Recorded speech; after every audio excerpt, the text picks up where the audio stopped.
I mean, that's about the thickness of the plank. Uh-huh. It's about 1 3/4 inches. So, you know, do we here, you know, all day to try to go all the way in, or do we go, like I said, you saw how much epoxy was put in there before. Mm-hmm. So, now that we got a little wider spot here to land on, do we go into maybe just a half inch total and then put a strip in there? Well, that's where right. You're right in the middle of the discussion. So. Sorry. Well, you know what I could do is you're ready to weigh in. Route this a little deeper for the spline. Take a skill saw and kind of clean this joint up. Glue it. And squirt, put epoxy in a tube and try to put as much in that seam, and then put the batten in.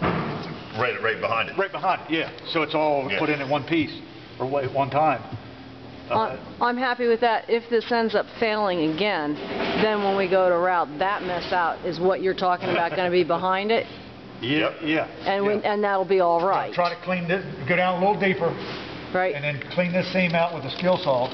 And take like a mustard bottle or something. Yeah, and put epoxy. And put some epoxy with thick epoxy in there. And then, of course, it's going to want to come oozing out a little bit, and then push it. Have our other piece already fit.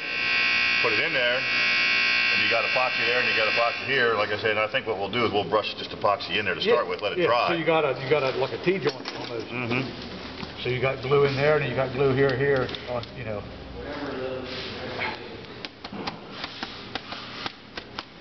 Okie dokie. Sounds like a plan.